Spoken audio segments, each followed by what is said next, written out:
कहानी की शुरुआत होती है एक घने जंगल को दिखाते हुए। एक आदमी पागलों की तरह भाग रहा था, इस उम्मीद में कि शायद उसे इस जंगल से भाग निकलने का कोई रास्ता मिल जाए। लेकिन ये जंगल इतना घना था कि यहाँ से बाहर जाने का कोई रास्ता नहीं नजर आ रहा था। यह आदमी सूरज को देखते हुए आगे बढ़ता है, लेकिन अब सूरज भी धीरे धीरे ढल रहा था। मगर इस आदमी ने भागना नहीं छोड़ा। भागते भागते एक पॉइंट आया जहाँ एक बोर्ड पर लिखा हुआ था पॉइंट ऑफ नो रिटर्न, यानी वहां से कोई वापस नहीं जा सकता। साथ ही इस बोर्ड पर नंबर 108B लिखा हुआ था। ये देखकर वो और भी ज्यादा परेशान हो जाता है। धीरे धीरे अंधेरा और बढ़ने लगा और पूरे जंगल में एक अजीब सा खौफ फैल गया। तभी अचानक एकदम से सारे परिंदे उड़कर वहां से चले जाते हैं। इस आदमी के कई मील के सफर के बाद भी उसे पूरे जंगल में कोई भी एक जंगली जानवर नहीं दिखाई दिया। न जाने ऐसा क्या था जिसे जंगली जानवर भी डर रहे थे। डर के मारे वह आदमी और भी तेजी से भागने लगा, लेकिन कई घंटों का सफर करने के बाद वह आदमी अचानक एक जगह पर आकर रुक गया और उसके चेहरे पर मायूसी छा गई, क्योंकि उसके सामने वही 108 नंबर वाला साइन बोर्ड था जिस पर लिखा हुआ था पॉइंट ऑफ नो रिटर्न। अब आदमी को समझ आया कि चाहे मैं जितना भी भागूं पर इस जंगल से निकल नहीं सकता, इसलिए अब वो वहां छुपने की जगह ढूंढने लगा। लेकिन वहां उसे छुपने के लिए कोई सेफ जगह नहीं मिली, इसीलिए अब वो पेड़ के ऊपर चढ़ जाता है। पर तभी उस पेड़ की टहनी टूट गई, जिससे वो आदमी काफी ऊंचाई से नीचे जमीन पर आ गिरा। पेड़ से गिरने के बाद वो बहुत ज्यादा जख्मी हो चुका था। उसे काफी गहरी चोटें आई। इससे पहले कि वो बेहोश हो जाता तभी अचानक जमीन हिलने लगी और अजीब सी गुर्राने की आवाजें आने लगी। वो आवाजें सुनकर आदमी के गले में सांसें अटक गईं। तभी अचानक कोई उसे खींच कर ले गया। खींचने वाला कौन था ये नहीं दिखाया गया, लेकिन हमें उस आदमी की दर्द भरी चीखें सुनाई दी गई। इस इंसिडेंट के 6 दिन बाद हमें शहर में मीना नाम की एक लड़की को दिखाया जाता है जो एक बर्ड शॉप में काम करती है। तभी उसका बॉस आता है और मीना को एक गोल्डन पैरट को शहर से दूर एक जू में डिलीवर करने का ऑर्डर देता है। मीना बॉस की बात को मानते हुए अब उस पैरट को डिलीवर करने जाती है। मीना गाड़ी में बैठकर अपने मोबाइल में उस जू का लोकेशन सेट कर लेती है और अपने सफर पर निकल पड़ती है। शहर से बाहर निकलने के बाद वो एक बोर्ड पर बहुत सारे लोगों के मिसिंग फोटोज देखती है, यानी वहाँ पर कई सारे लोग गायब हो चुके थे। लेकिन मीना उन पर ज्यादा ध्यान नहीं देती और आगे बढ़ने लगती है। आगे बढ़ते दौरान मीना शॉर्टकट लेते हुए जंगल के रास्ते से गुजरती है ताकि वो जल्दी से इस पैरट को जू तक डिलीवर कर दें, और वो पहुंच गई जंगल के बीचों बीच। ये वही जगह है जहाँ हम पहले एक आदमी को गायब होते देख चुके हैं। वहाँ आकर मीना बुरी तरह से फंस चुकी थी। वो अपने मोबाइल पर मैप देखती है, लेकिन वहाँ मोबाइल के सिग्नल नहीं आ रहे थे और उसके कार का रेडियो भी काम नहीं कर रहा था। मीना अब वहाँ से वापस निकलने लगी, लेकिन अब उसे वहाँ से बाहर निकलने का रास्ता समझ नहीं आ रहा था। थोड़ी देर बाद मीना की गाड़ी भी खराब हो गई। मीना गाड़ी से बाहर निकलती है और उसे सामने लगा हुआ वही पॉइंट ऑफ नो रिटर्न वाला बोर्ड दिखाई देता है। मीना को कुछ समझ नहीं आता, इसीलिए वो पैरट के पिंजरे को हाथ में लेकर आसपास मदद ढूंढने आगे चली जाती है, लेकिन वहाँ आसपास किसी भी मदद का नामो निशान तक नहीं था। उसके बाद वो वापस उस जगह पर लौट आती है जहाँ उसने अपनी गाड़ी खड़ी की थी, लेकिन वहाँ से उसकी गाड़ी गायब हो चुकी थी। ये देखकर वो बहुत ज्यादा परेशान हुई। उसे लगा कि शायद वो उस जगह पर नहीं आई है जहाँ उसकी गाड़ी खड़ी थी, बल्कि ये किसी दूसरी जगह पर आ गई है और उसकी गाड़ी कहीं दूसरी जगह में खड़ी है, क्योंकि इस जंगल का हर एक पॉइंट एक ही जैसा दिखाई दे रहा था। अब अंधेरा भी गहरा होता जा रहा था। एकदम से पहले की तरह ही सभी परिंदे इन पेड़ों से उड़ जाते हैं। मीना को अब डर लगने लगा था, क्योंकि जमीन भी जोर जोर से हिल रही थी। मीना को वहाँ आसपास किसी के होने का एहसास होता है। तभी अचानक मीना को दूर किसी का साया नजर आया। मीना भागते हुए उसके पीछे आई, पर उसे वहाँ कोई भी नहीं मिला। तभी अचानक मीना को एक बूढ़ी औरत भागते हुए दिखाई दी। मीना भी दौड़कर उसका पीछा करने लगी। वो उससे मदद मांग रही थी, लेकिन वो औरत रुकती नहीं, तेजी से भागती रहती है। एक बार फिर मीना इस बूढ़ी औरत का पीछा करती है। अचानक वो बूढ़ी औरत फिर से गायब हो गई। मीना जब उसे ढूंढते हुए और आगे बढ़ी तो उसे दूर जंगल में एक बड़ा सा कमरा दिखाई दिया। वो बूढ़ी औरत उस कमरे के दरवाजे को खोलकर मीना से कहती है, अगर जिंदा रहना चाहती हो तो जल्दी से अंदर आओ। ये सुनते ही मीना बिना सोचे समझे दौड़ते हुए उस कमरे की तरफ गई। मीना के अंदर आते ही उसने गेट को लॉक कर दिया। मीना देखती है कि ये कोई अजीब सा कमरा है जिसमें एक बहुत बड़ा सा मिरर लगा हुआ था। उस बूढ़ी औरत के साथ यहाँ 2 और लोग भी थे। मीना घबरा कर उन लोगों से पूछती है, ये कौन सी जगह है? इस पर उस बूढ़ी औरत ने जवाब दिया कि इस जगह को हम दी कोब कहते हैं। मेरा नाम है मैडलन, ये लड़की है कियारा और इस लड़के का नाम है डेनियल। बूढ़ी औरत मीना से कहती है कि अभी बातचीत का वक्त नहीं है, तुम जल्दी से हमारे साथ मिरर के सामने खड़ी हो जाओ, क्योंकि कोई हमें देखने आने वाला है। मीना पूछती है, आखिर हमें कौन देखने आ रहा है? तो वो बूढ़ी औरत उससे कोई जवाब नहीं देती। एकदम बाहर से अजीब सी आवाजें आने लगी। मीना डर के मारे पूछती है कि ये आवाज किस चीज की है? तो कियारा मीना को बताती है कि इन्हें हम वॉचर्स कहते हैं। वे शीशे के दूसरे ओर से हमें देख रहे हैं, पर हम उन्हें नहीं देख सकते। वे हर रात सूरज ढलने के बाद यहाँ आते हैं और हमें देखते रहते हैं जब तक सुबह का सूरज नहीं निकल आता। तभी शीशे के दूसरी तरफ से शोर आने लगा। मीना पूछती है, ये शोर कैसा है? उस बूढ़ी औरत ने बताया कि वॉचर्स तुम्हारे आने से खुश हैं, तुम्हें यहाँ देखकर तालियां बजा रहे हैं। मीना बुरी तरह से कंफ्यूज थी, वो जल्द से जल्द यहाँ से निकलना चाहती थी। मैडलिन जिन्हें वॉचर्स कह रही थी, न तो अब तक मीना ने उन्हें देखा और न ही किसी और ने देखा था। रात गुजर जाती है, सुबह होने पर ये लोग उस जगह से बाहर निकल आते हैं। मैडलिन बताती है कि वे वॉचर्स सिर्फ रात में ही बाहर निकलते हैं, दिन के वक्त हम लोग जंगल में आजाद घूम सकते हैं। मीना रात भर यही सोच रही थी कि कब सुबह होगी और जल्दी से मैं इस जंगल से बाहर निकल जाऊं, इसीलिए वह फौरन जंगल से बाहर निकलने का रास्ता ढूंढने लग जाती है। तब मैडलिन बाकी सबको उसे रोकने से मना कर देती है, जैसे कि वह जानती हो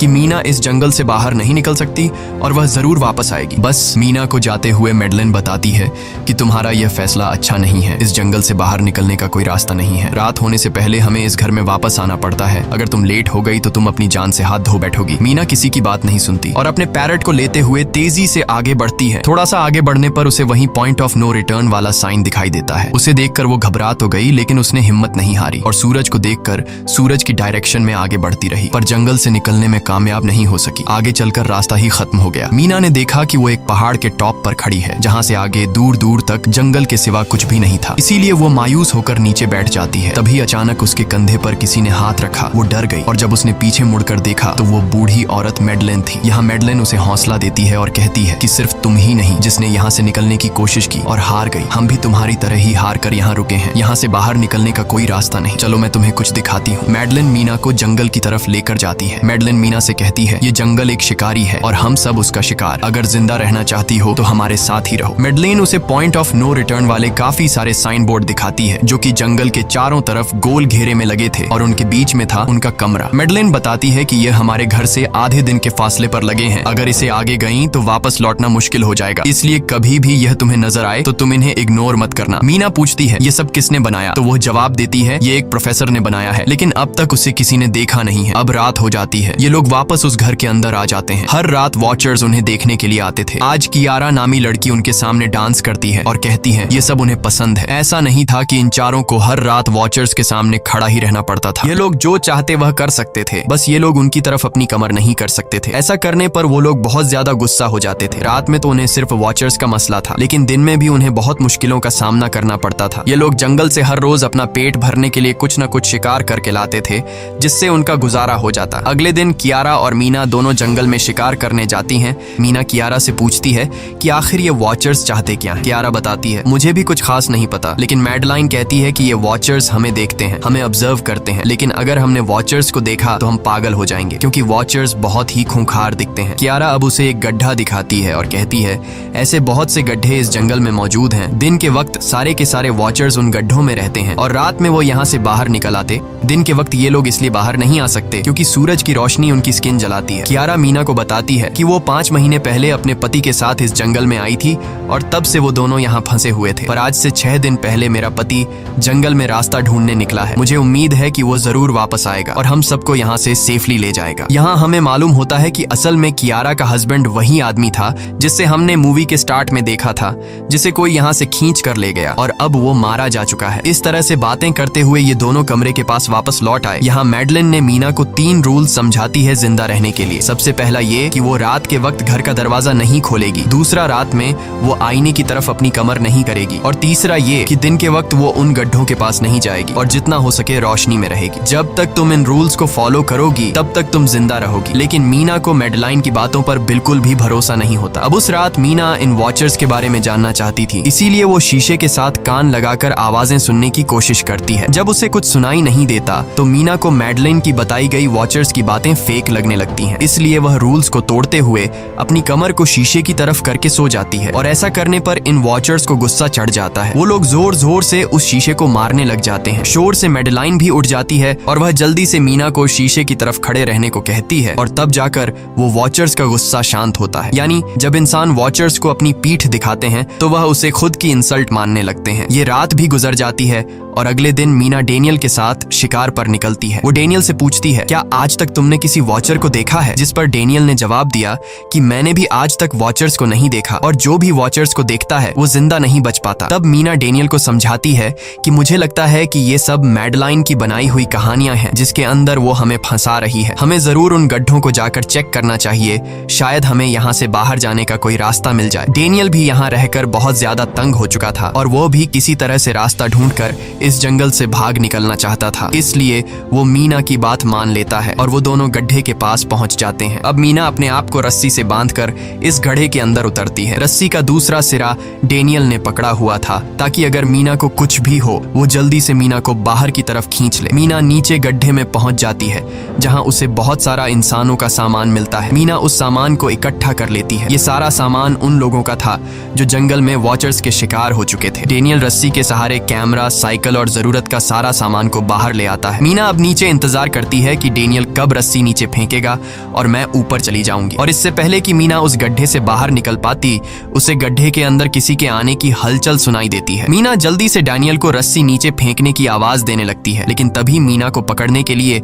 एक वॉचर का हाथ बढ़ने लगता है। पर मीना धूप में खड़ी थी, इसलिए जब उस वॉचर के हाथ पर सूरज की रोशनी पड़ी तो उसका हाथ जलने लगा। इतने में डेनियल ने नीचे मीना के पास रस्सी फेंकी और मीना फौरन जल्दी से बाहर निकल आई। मीना पूरी तरह से डर गई थी। ये लोग उस सारे सामान को लेकर अपनी सेफ हाउस में आ गए, जहां मैडलिन ने उससे पूछा, ये सामान तुम्हें कहां से मिला? ये लोग झूठ बोल देते हैं कि ये सामान उन्हें इस जंगल से मिला। मैडलिन को इस जंगल में रहते हुए बहुत अरसा गुजर चुका था। वो जानती थी कि ये सामान उसे जंगल से नहीं बल्कि एक गड्ढे से मिला होगा। वो मीना से पूछती है, बताओ तुमने गड्ढे के अंदर क्या देखा? लेकिन मीना उसे कुछ नहीं बताती। ये लोग बहुत खुश थे कि आज रात ये लोग वॉचर्स को देख पाएंगे, क्योंकि मीना को गड्ढे के अंदर एक कैमरा मिला था। डेनियल किसी तरह जुगाड़ करके उस कैमरा को टीवी के साथ अटैच कर लेता है ताकि ये लोग भी टीवी पर वॉचर्स को देख पाएं। मैडलिन बार बार उन्हें समझाती है कि ये तुम लोग गलत कर रहे हो, लेकिन ये दोनों उसकी एक बात भी नहीं सुनते। आज रात ये लोग वॉचर्स के इंतजार में बैठे थे ताकि उन्हें वो देख पाए, लेकिन काफी रात होने के बावजूद भी आज कोई वॉचर उन्हें देखने नहीं आया और अब कुछ देर बाद उनके साथ कुछ अजीब सा होने वाला था। ये लोग बातचीत में मसरूफ थे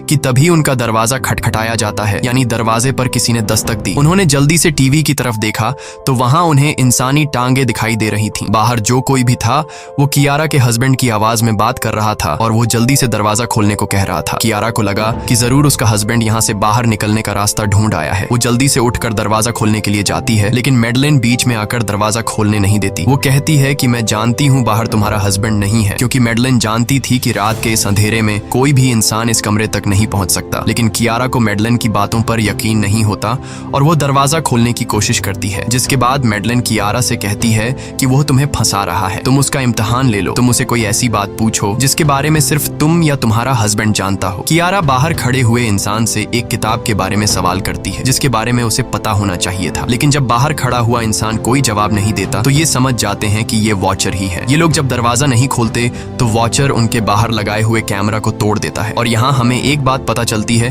कि वॉचर्स इंसान के रूप में भी खुद को बदल सकते हैं। वॉचर्स उनकी इस हरकत पर बहुत ज्यादा गुस्सा हो गए थे। वे बहुत तेजी से शीशे को मारने लगे जिससे शीशे में एक बड़ा क्रैक भी आ जाता है, लेकिन यहाँ मैडलिन समझदारी दिखाते हुए सबको लाइन से शीशे की तरफ खड़ा कर देती है, जिससे वॉचर्स का गुस्सा थोड़ा बहुत ठंडा हो जाता है और वे वहां से चले जाते हैं। अब यहाँ मीना मैडलिन को बताती है कि हमने गड्ढे में से ये सारा सामान चुराया था। ये सुनकर मैडलिन बहुत ज्यादा गुस्सा हो जाती है कि तुम लोगों ने दूसरा रूल भी तोड़ दिया। अगली सुबह मैडलिन उस गड्ढे से लाया हुआ सारा सामान उठाकर वापस उसी गड्ढे में फेंक देती है, जिससे उन वॉचर्स का गुस्सा थोड़ा शांत हो जाता है। मगर अब इन लोगों को जंगल में बहुत ही ज्यादा अजीब चीजें दिखाई देना चालू हो गई थी और उसका सबसे ज्यादा असर डेनियल पर होता है। डेनियल अचानक बात बात पर बहुत ज्यादा गुस्सा करने लग जाता है। दूसरी तरफ कियारा, जिससे पहले उम्मीद थी कि उसका हस्बैंड जिंदा है और वो यहाँ आकर उसे यहाँ से बचा लेगा, लेकिन अब उसे पता चल चुका था कि उसका हस्बैंड अब वापस नहीं आएगा, जिसकी वजह से वह अंदर ही अंदर पूरी तरह से टूट चुकी थी और वो डिसाइड करती है कि वह वॉचर्स के इन गड्ढों में कूदकर अपनी जान दे देगी, क्योंकि अब उसके पास जीने की कोई वजह नहीं रही। वह ऐसा करने ही वाली होती है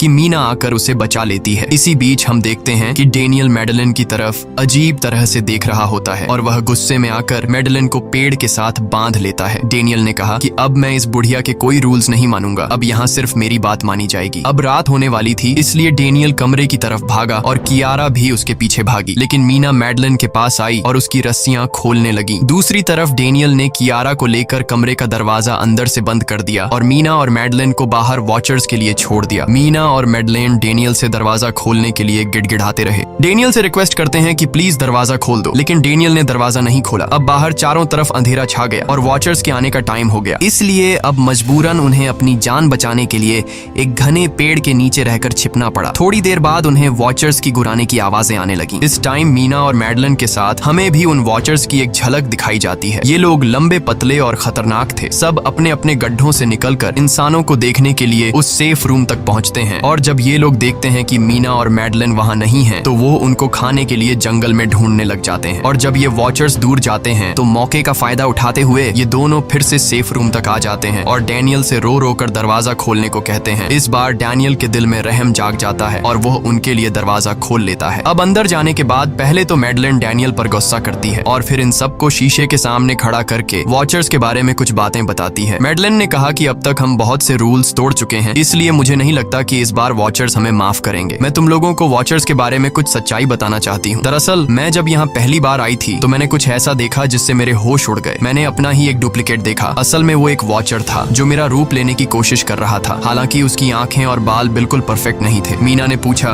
कि आखिर ये वॉचर्स हैं क्या चीज, जिस पर मैडलिन ने जवाब दिया कि ये सारे क्रीचर्स फेरीज हैं जो किसी जमाने में इंसानों के साथ मिलकर रहते थे। फेरीज पंखों वाले एक जादुई जीव थे, लेकिन वक्त गुजरने के साथ इंसानों को फेरीज की शक्तियों से डर लगने लगा। इसीलिए इंसानों ने फेरीज को खत्म करने का सोचा। इंसानों की तादाद ज्यादा थी, इसलिए फेरीज इंसानों का मुकाबला नहीं कर पाए। इंसानों ने इन फेरीज को जंगल में एक बहुत बड़े गड्ढे के अंदर कैद कर लिया और उन्हें श्राप से हमेशा हमेशा के लिए इस गड्ढे में बंद कर दिया। उसके बाद फेरीज कई 100 सालों तक उस गड्ढे में कैद रहे, लेकिन फिर वक्त के साथ उन्होंने जमीन के अंदर खुदाई करके निकलने के रास्ते बना लिए। आज वही फेरीज वॉचर्स के रूप में गड्ढों से निकलकर हमारे सामने आते हैं। हालांकि कई 100 सालों तक जमीन के अंदर रहने की वजह से उन्होंने अपने पंख और जादुई शक्तियां खो दी और साथ ही उन्हें सूरज की रोशनी से तकलीफ होने लगी, लेकिन अब भी उनमें रूप बदलने की शक्ति है। इस पर डैनियल ने मैडलिन से पूछा कि ये वॉचर्स हमसे क्या चाहते हैं और ये हर रात हमें देखते क्यों हैं, जिस पर मैडलिन ने बताया कि ये वॉचर्स एक बार फिर से जंगल से निकलकर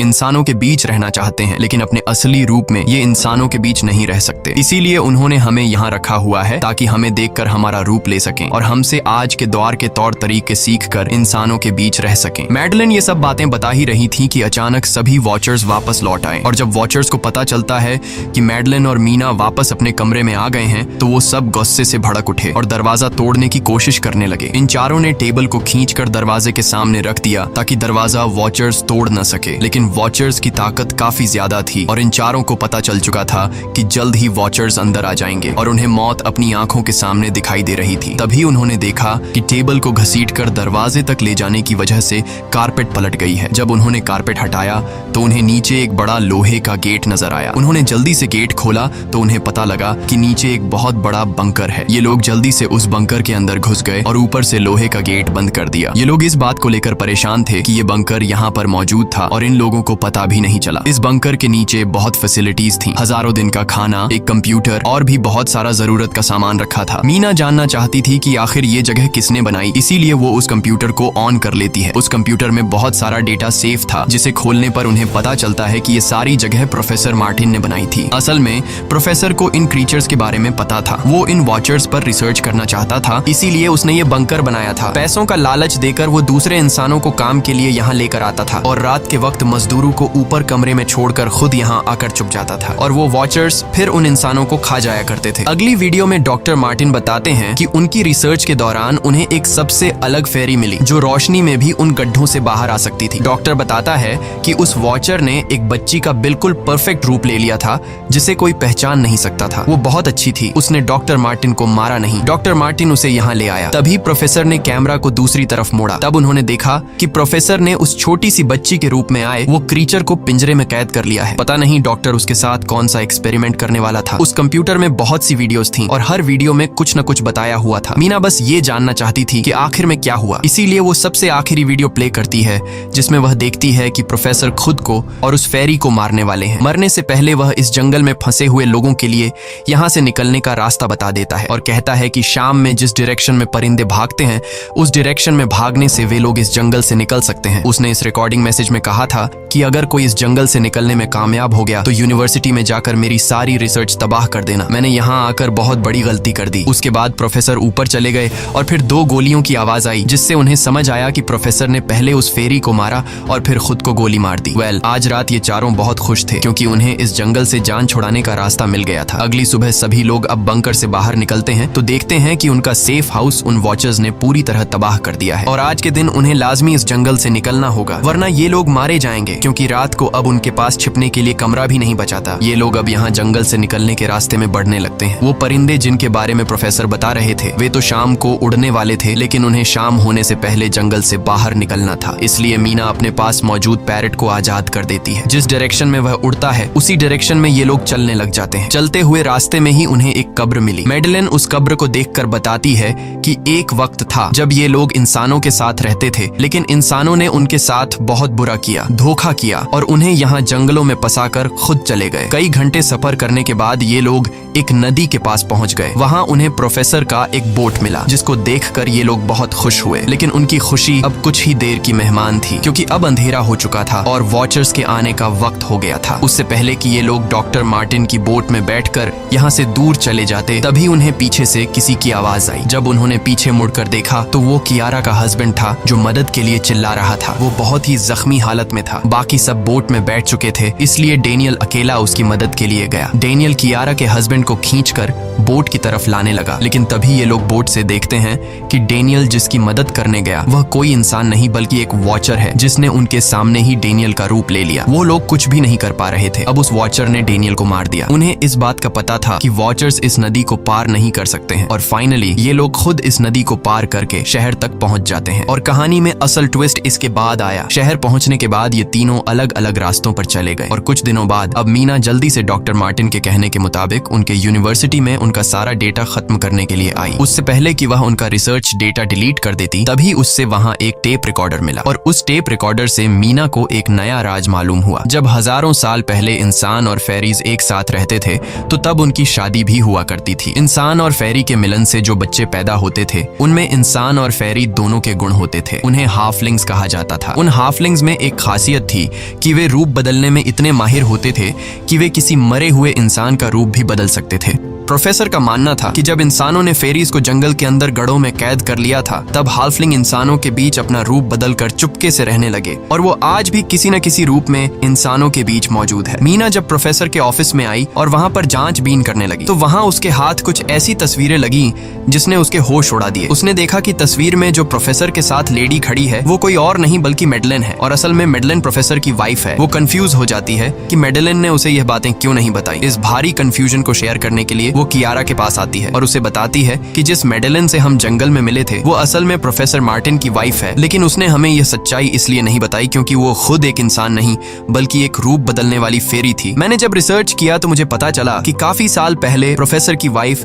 मैडलेन कैंसर की वजह से मर गई थी। ये सुनकर कियारा कहती है कि फिर वो मैडलेन कौन थी जो इतने समय से हमारे साथ थी। इस पर मीना कहती है, मुझे सब समझ आ रहा है। दरअसल प्रोफेसर अपनी वाइफ के मरने से बहुत दुखी थे और उसे हर हाल में वापस पाना चाहते थे और जब प्रोफेसर को इन रूप बदलने वाली फेरीज के बारे में पता चला तो प्रोफेसर ने उस रूप बदलने वाली फेरी को पिंजरे में कैद किया जो एक बच्ची का परफेक्ट रूप लेकर उनके पास आई थी। प्रोफेसर ने अपनी वाइफ की फोटो दिखाते हुए उस फेरी को अपनी वाइफ मैडलेन जैसा बना दिया क्योंकि वो फेरी बाकी फेरीज से अलग थी। वो दिन में भी बाहर आ सकती थी। मीना ने कहा कि मैंने मैडलेन को यहाँ बुला लिया है, हमें किसी तरह से करके उसे वापस जंगल भेजना होगा। तभी एक कार वहाँ आकर रुकी। जब उस कार से जो इंसान उतरा उसे देखकर मीना के गले में सांस अटक गई। वो कियारा थी, यानी कि अब तक जो मीना के साथ थी वो मैडलेन थी। उसने कियारा का रूप ले रखा था। कियारा जैसे ही घर के अंदर आई तभी मैडलेन ने कियारा के हस्बैंड के रूप में बदलकर उसे बेहोश कर दिया। मीना ने मैडलेन से कहा, आखिर तुम चाहती क्या हो? जिस पर मैडलेन गुस्से में आकर कहा, मैं फेरीज की सबसे अलग मखलूक हूँ। मेरे सभी साथी बचपन से मुझे चिढ़ाते थे। वो मुझे अपने साथ नहीं रहने देते क्योंकि मैं सबसे अलग थी। मैं उस जंगल में अकेली पड़ चुकी थी और मैं उस जंगल से निकलकर बाहर लोगों के साथ मिलकर रहना चाहती थी। फिर एक दिन प्रोफेसर उस जंगल में आया। उसने मुझे पिंजरे में कैद कर लिया। उसने मुझसे कहा कि अगर मैं उसकी वाइफ का रूप ले लूं तो वह मुझे जंगल जंगल से बाहर ले जाएगा। मैंने उसकी बात मान ली। प्रोफेसर ने मुझे मेडलिन की सारी बातें सिखाई और बाद में उस धोखेबाज प्रोफेसर ने मुझे मारने की कोशिश की, लेकिन उससे पहले कि वो मुझे मार पाता मैंने उसे ही मार डाला। तुम इंसान कभी भी भरोसे के लायक नहीं थे और न ही रहोगे। अब तुम भी मेरी सच्चाई जान चुकी हो, इसलिए तुम्हें भी मरना होगा और तुम्हें मारने के बाद मैं तुम्हारे रूप में इंसानों के बीच रहूंगी। यह कहकर मेडलिन ने मीना का रूप ले लिया और उसका गला दबाकर उसे मारने लगी। तब मीना ने मेडलिन से कहा कि क्या प्रोफेसर ने तुमसे यह नहीं कहा कि तुम क्यों दिन में निकल सकती हो? असल में तुम हाइब्रिड हो, आधी इंसान और आधी फेरी, इसीलिए तुम इंसानों और फेरीज के बीच रह सकती हो। मुझे पता है कि दुनिया में अकेला रहना कैसा होता है, लेकिन तुम अकेली हाफलिंग नहीं हो। तुम्हारे जैसे और भी हाफलिंग्स हैं जो किसी न किसी रूप में इंसानों के बीच रह रहे हैं। इस सच्चाई का पता चलते ही मेडलिन का शरीर अचानक अपने असली रूप में आने लगा। देखते ही देखते उसके पंख निकल आए, जिसके बाद वो मीना को यहीं पर छोड़कर यहाँ से उड़ जाती है। इसके बाद कुछ हफ्तों के बाद का सीन दिखाया जाता है, जहाँ मीना अपनी सिस्टर के साथ रहने लगी है। उसने अपनी सिस्टर को बताया कि शायद वो फेरी अभी भी मेरा पीछा कर रही है। तब मीना की सिस्टर उसे कहती है कि तुम डरो मत, ऐसा कुछ नहीं है। और कहानी के एंड में हम एक छोटी बच्ची को देखते हैं जो कि उस वक्त मीना के घर के नीचे खड़ी थी। ये कोई और नहीं बल्कि मेडलिन थी, जो अब उनके दुनिया में उस रूप में रह रही है। और इसी के साथ ये कहानी खत्म हो जाती है। अगर आपको ये वीडियो अच्छी लगी हो तो हमारे चैनल को सब्सक्राइब और वीडियो को लाइक जरूर कीजिएगा।